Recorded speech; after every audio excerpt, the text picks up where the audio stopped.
बिस्मिल्लाहिर्रहमानिर्रहीम। अस्सलाम वालेकुम। आज 21 सितंबर बरोज़ सोमवार हम बात करेंगे शहबाज शरीफ के हवाले से। आमदन से ज़ायद असासा जात केस में शहबाज शरीफ की अबूरी ज़मानत पर आज लाहौर हाई कोर्ट में समाअत हुई है।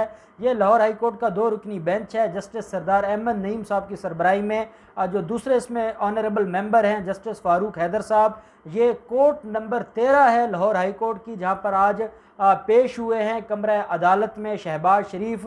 शहबाज शरीफ जब आज अदालत में पेश हुए हैं, या तो वो APC का खुमार था या जो भी बात थी, या उनको ख़तरा था कि आज उनकी दरख्वास्त ज़मानत खारिज हो जाएगी। और जब जैसे ही शहबाज शरीफ गाड़ी से उतरे हैं, क्योंकि मीडिया के नुमाइंदे भी थे और कारकुनान भी थे PMLN के, और इसके अलावा जो पुलिस ने, मैंने आपको लास्ट टाइम बताया था कि जो नफरी है वो ज़्यादा हो गई है, ज़्यादा नफरी तैनात की जा रही है उमर शेख की तरफ से। और उसकी वजह यह है कि शहबाज शरीफ की दरख्वास्त ज़मानत खारिज होने के बाद उनको अहाता अदालत से ही गिरफ़्तार करना है, और यही वजह है कि मुल्ज़म शहबाज शरीफ के हवाले से और उनको गिरफ़्तार करने के हवाले से काफ़ी नफरी तैनात है। अब शहबाज शरीफ के ये माइंड में था और शहबाज शरीफ के इल्म में था कि ये नफरी क्यों तैनात है। जैसे वो गाड़ी से उतरे और उनको पुलिस वालों ने कहा कि आपने इस तरफ से जाना है, तो वो पुलिस वालों के साथ उनकी तलख कलामी हो गई और पुलिस वालों को उन्होंने बुरा भला भी कहा। तो जो SP थे वहाँ पर, सिक्योरिटी इंचार्ज थे, उन्होंने कहा कि जनाब आप हमें गालियाँ ना दें, आपने अदालत में जाना है और हमने आपकी सिक्योरिटी करनी है। तो हमें जो ऑर्डर्स मिले हैं, जो हाई कोर्ट की सिक्योरिटी जो अथॉरिटी है उसने जो हमें ऑर्डर्स दिए हैं कि मुल्ज़म को किस तरफ से लेकर जाना है, हम मजबूर हैं। और आप हमें, अगर आप बुरा भला कहेंगे तो हमें कोई फ़र्क नहीं पड़ता, लेकिन आपको ये ज़ेब नहीं देता। तो इतने में क्योंकि वकला आ गए थे, अमजद परवेज़ साहब भी और आज़म नज़ीर तारर साहब भी, तो उन्होंने आकर बीच बचाव करवाया और मुल्ज़म शहबाज शरीफ को कमरा नंबर जो अदालत का कमरा नंबर 13 है जहाँ पर समाअत होनी थी, वहाँ पर लेके गए। ये समाअत कम अज़ कम 1.5 घंटे की समाअत थी और आज इसके ऊपर बहस हुई है। जो शहबाज शरीफ के वकला हैं और उनकी तरफ से बड़ी अहम कुछ चीज़ें पेश की गई हैं अदालत के अंदर। और उनका जो अदालत में आज इमरान खान के हवाले से और APC के हवाले से कुछ अहम उन्होंने अदालत के सामने चीज़ें रखी हैं। और साथ जो नैब प्रोसिक्यूटर्स थे वो भी इस केस में बड़ी तैयारी के साथ आए हैं। और मैंने आपको बताया था कि शायद ये तो चंद केसेस होंगे नैब के, जिन केसेस को देख के ये लगता है कि नैब ने वाकई मेहनत की है। और उनमें से केस ये है जो शहबाज शरीफ के ख़िलाफ़ है और बड़ी मेहनत से ये केस तैयार किया गया है। तो नैब प्रोसिक्यूटर्स ने भी आज अदालत में बड़ी अहम तहलका मचा देने वाली रिपोर्ट्स सबमिट करवाई हैं और वो अदालत के सामने पढ़ी गई हैं, वो भी मैं आपके साथ शेयर करूंगा। सबसे पहले हम बात कर लेते हैं मुल्ज़िम के वकला की। उन्होंने बहस शुरू की। सबसे पहले आज़म नज़ीर तारर साहब ने बहस की और उन्होंने जो पॉइंट्स उठाए वो पॉलिटिकल पॉइंट्स थे और उनके ऊपर फिर अदालत ने बरहमी का भी इजहार किया। सवाल ये उठाया गया कि कल APC थी और APC के बाद से ही पूरा मुल्क में ये शोर मचा हुआ है कि APC के बाद शहबाज शरीफ गिरफ्तार हो जाएंगे, शहबाज शरीफ को गिरफ्तार कर लिया जाएगा। उन्होंने अदालत से कहा कि जनाब हमें तो इतना अप्रीहेंशन ऑफ अरेस्ट है कि जब से कल APC हुई है अपोजिशन, क्योंकि उसके बाद हुकूमत ने ये सारे का सारा प्लान कर लिया हमें गिरफ्तार करने का। और साथ उन्होंने कहा है कि उमर शेख ने ये जो नफरी बाहर लगाई है, इतनी भारी नफरी तैनात की गई है, इसका एक ही मकसद है कि हमें गिरफ्तार करना चाहते हैं। अदालत ने कहा कि तारड़ साहब आप बात करें मेरिट की या केस की बात करें, अगर आपका केस बनता होगा तो केस खारिज, आपकी जो ज़मानत है वो मंजूर हो जाएगी, और अगर आपका केस नहीं बनता होगा आपकी ज़मानत खारिज हो जाएगी। और जब ज़मानतें मुल्ज़िमों की खारिज होती हैं तो पुलिस वालों की ड्यूटी है, वो कानूनी तौर पर पाबंद हैं कि वो उनको गिरफ्तार करें, तो उन्होंने अपनी ड्यूटी निभानी है। आप क्यों मामले को पोलिटिसाइज कर रहे हैं? आप हमारे सामने APC की बातें क्यों कर रहे हैं? आप मेरिट की बात करें, जो मेरिट बनता है। अगर मेरिट के ऊपर आपके पास कोई आर्गूमेंट्स हैं तो वो अदालत को बताएं, अगर आर्गूमेंट्स नहीं हैं तो वो भी बताएं, ताकि अदालत फिर फाइल को देखकर फैसला करे। जब ये बात हुई तो उन्होंने कहा जनाब हम बड़े परेशान हैं, हमारे लिए बड़ी तकलीफ़ का ये सारे का सारा जो प्रोसेस है। हमें साफ़ पानी में बुलाया जाता है, साफ़ पानी स्कैंडल में हम नैब के सामने पेश होते हैं और पेश होने के बाद हमें वहाँ पर आशियाना हाउसिंग स्कीम में गिरफ्तार कर लिया जाता है। ये हमें बुलाते किसी और केस में है, गिरफ्तार किसी और केस में करते हैं, जो हमारे साथ बड़ी ज़्यादती है। साथ कहा जाता है कि जनाब 2019 में 2 केसेस में पहले ज़मानत मिल चुकी है मुल्ज़िम शहबाज शरीफ को। एक रमज़ान शुगर मिल केस है और एक आशियाना हाउसिंग स्कीम है। और उन जो फैसला जात है उनकी वर्डिंग पढ़ना शुरू कर दी, जो कि ऑनरेबल हाई कोर्ट और सुप्रीम कोर्ट का फैसला था, और उसमें जो नैब को डिस्कस किया गया या केस के मेरिट्स को डिस्कस किया गया वो पढ़ना शुरू कर दिया।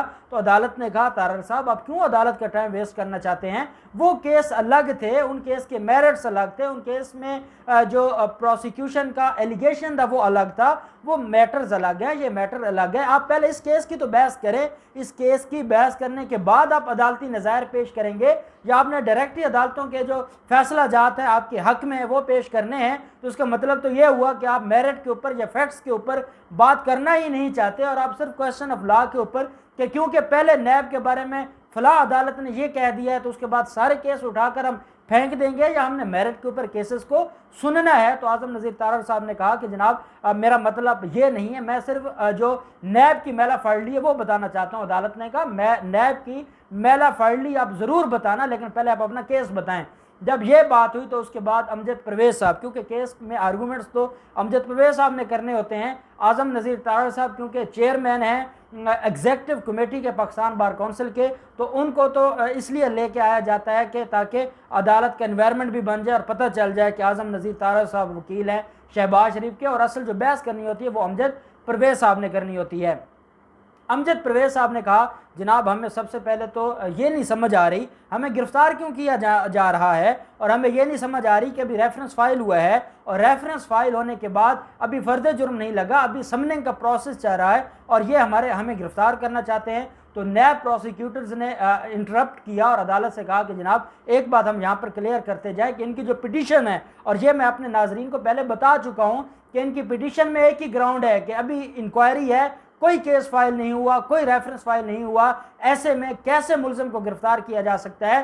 नैब प्रोसिक्यूटर्स ने भी अदालत को वही बात बताई कि जनाब जब मुलजिम के खिलाफ रेफरेंस फाइल हो गया है तो इनकी जो ग्राउंड थी कि अभी इंक्वायरी स्टेज है और इंक्वायरी स्टेज पर मुलजिम को गिरफ्तार ना किया जाए, तो अब ये अब नया ड्रामा लेकर आ गए, अब ये इंक्वायरी को भुलाकर अब ये रेफरेंस पर आ गए हैं कि रेफरेंस में अभी इनिशियल स्टेजेस पर है और अभी क्यों गिरफ्तार किया जाता है। तो क्या ऐसा नहीं होता कि जब किसी के खिलाफ कोई केस फाइल होता है तो केस फाइल होने के बाद कम से कम उनको गिरफ्तार करना तो बनता है। ये सारे के सारे जो मामलात हैं वो देखने होते हैं अदालतों ने। साथ जो अमजद परवेज़ साहब थे उन्होंने अदालत से कहा कि एक चीज़ और जो मैं अदालत की गोश गुजार करना चाहता हूँ वो ये है कि मुलज़म के खिलाफ कोई एविडेंस नहीं है, और ये जिस फाइनेंशियल एक ट्रांजैक्शन की बात कर रहे हैं या जो बैंक ट्रांजैक्शन की बात कर रहे हैं वो सारी की सारी वो ट्रांजैक्शन है जो फेक है। अदालत ने कहा आप ये कैसे अलेज कर सकते हैं कि वो फेक है, या जो इनको बताया है जो एसेट रिकवरी यूनिट वाले हैं या जो एफबीआर वाले हैं उन्होंने बताया है कि कोई गैर कानूनी ट्रांजैक्शन हो रही है या कोई फेक ट्रांजैक्शन हो रही है, जब उन्होंने बताया है तो आप कैसे कह सकते हैं कि वो जाली है। तो अमजद परवेज़ साहब ने कहा जनाब क्योंकि वो रिकॉर्ड का हिस्सा नहीं है, वो रेफरेंस के साथ नहीं लगाई गई, तो इतने में नैब प्रोसिक्यूटर्स ने अदालत से कहा कि ये गलत कह रहे हैं, ये गलत बयानी कर रहे हैं, ऐसी बात नहीं है, वो सीक्रेट डॉक्यूमेंट्स हैं और सीक्रेट डॉक्यूमेंट कभी भी रेफरेंस का या फाइल का हिस्सा नहीं बनाए जाते। हमने उनसे मदद हासिल की है और मदद हासिल करने के बाद हमने वो रेफरेंस तैयार किया है। अगर जनाब कहते हैं, अगर ऑनरेबल कोर्ट कहती है तो इस वक्त भी हमारे पास वो सीक्रेट रिपोर्ट हमारे पास है, हमारी कस्टडी में, हम अदालत को मुलाजा करवा देते हैं, अदालत उसको देख ले। तो सरदार अहमद नईम साहब ने कहा कि आप दिखा दें, अदालत को दिखा दी गई रिपोर्ट, अदालत ने रख ली कि हम इसको स्टडी करते हैं और हम देखते हैं कि इसके अंदर क्या चीज़ें हैं, और ये वो रिपोर्ट है जो शहबाज शरीफ की जड़ों में बैठने वाली है और जो शहबाज शरीफ को लंबे अरसे के लिए जेल भिजवाने वाली है। बड़ी डिटेल रिपोर्ट थी और वो उसके काफ़ी वॉल्यूम थे। नैब प्रोसिक्यूटर्स ने जब अदालत में वो सबमिट करवाई, उसके बाद अमजद परवेज़ साहब ने कहा कि जनाब हम 40 दिन तक नैब की तहवील में रहे, ऐसी कौन सी चीज़ थी जो नैब ने हमसे पूछनी थी और जो हम नहीं बता सके और अब नैब हमसे दोबारा पूछना चाहता है। अदालत ने कहा कि आप फिर वो 40 दिन वाली बात कर लेकर आ गए हैं, आप फिर हमें कहानियाँ सुनाने आ गए हैं कि वो 40 दिन थी, वो 40 दिन नहीं थी।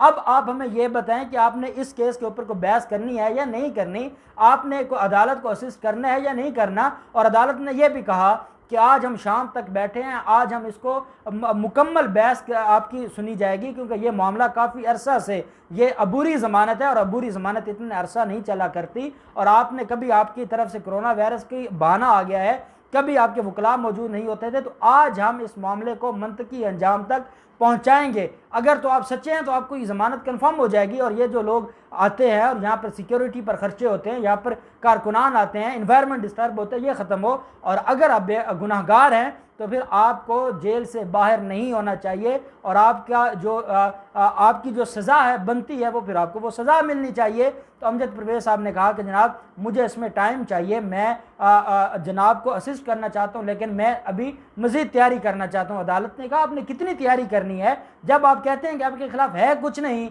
तो आप दो बातें हैं वो आप करें और आप केस को वाइंड अप करें। आप उधर कहते हैं कि केस में है कुछ नहीं, उधर आप हमें अदालती नज़ायर दिखाते हैं, उधर आप हमें कहानियाँ सुनाते हैं कि साफ़ पानी में बुलाया था, आशियाना में पकड़ लिया, उधर आप हमें कहते हैं जी कि 40 दिन तहवील में रखा तब क्यों नहीं इंक्वायरी की, उधर आप कहते हैं कि APC की वजह से ये गिरफ्तारी हो रही है। तो आप हमें बताएं कि आप क्या चाहते क्या है। अदालत को उन्होंने कहा जी कि हमें टाइम चाहिए और हमें थोड़ा सा टाइम दे, हम इस मामले को अदालत को आके बताते हैं। अदालत ने कहा कोई टाइम नहीं है, आज शाम तक हम बैठे हैं, आप 1 घंटा ले लें, 2 घंटा ले लें, आपने जाना है लाइब्रेरी में जाएं, तैयारी करें और तैयारी करके आ जाएं और आप केस में आर्गू करें। इतने में आज़म नज़ीर तारड़ साहब ने इंटरप्ट किया और उन्होंने कहा जनाब से मैं गुजारिश करता हूं कि हमें कोई थोड़ा सा टाइम दे दिया जाए, हमें अगले हफ्ते की इसमें कोई तारीख मुकर्रर कर दी जाए और हम अगले हफ्ते में अदालत में पेश हो जाएंगे और अदालत के सामने बहस करेंगे। अदालत ने कहा आज़म नज़ीर तारड़ साहब आज कोई तारीख नहीं है, आज कोई मौका नहीं दिया जाएगा, आज जो बात है वही है और आज वो सुनी जाएगी और इससे ज़्यादा आपको रिलीफ नहीं मिलने वाला। जब ये बात हुई तो अदालत आज़म नज़ीर तारड़ साहब ने कहा जनाब हमारे ऊपर शफकत करें और हमें एक मौका दें। अदालत ने कहा फिर आपको 1 दिन का टाइम दिया जाता है, सुबह कल 22 सितंबर को या आप इसमें बहस करेंगे या अदालत मेरिट के ऊपर फाइल को पढ़कर इस केस को डिसाइड कर देगी, आपको मज़ीद मौका नहीं मिलेगा। और अगर आपकी कल भी तैयारी ना हुई तो फिर आपने हमसे कोई गुजारिश नहीं करनी और हम वो फैसला करेंगे जो कानून के मुताबिक होगा। मुल्ज़म शहबाज शरीफ की 1 दिन की उनकी जो ज़मानत है उसको उनकी अबूरी ज़मानत है उसको 1 दिन के लिए मुलतवी किया गया है, एक्सटेंड की गई है 1 दिन के लिए। कल फाइनली इसमें बहस हो जाएगी और कल शहबाज शरीफ आपको अहाता अदालत से गिरफ्तार होते नज़र आएंगे और मैं समझता हूँ ये बड़ी अहम डेवलपमेंट है और नैब के प्रोसिक्यूटर्स का बड़ा अहम किरदार है। उन्होंने बड़ी मेहनत की और बड़ी मेहनत से केस को तैयार किया है। अब मुल्ज़िम शहबाज शरीफ के पास कोई बहाना नहीं रहा, चाहे वो पुलिस वालों के साथ गालम गलूच कर ले, चाहे वो अपने कारकुनान के ज़रिए नारेबाजी करवा लें, चाहे वो APC में फ़ौज को गालियाँ दे लें, कुछ करवा लें, अब उनका जो ठिकाना है वो जेल है। और इंशाल्लाह वो अब मज़ीद जो उन्होंने कौम का और मुल्क का पैसा लूटा है उनको मज़ीद टाइम नहीं दिया जाएगा। अब जो भी कल डेवलपमेंट होगी हम आपके साथ शेयर करेंगे। अल्लाह पाक पाकिस्तान का हामी नासिर हो। बहुत शुक्रिया। अल्लाह हाफिज़। पाकिस्तान जिंदाबाद।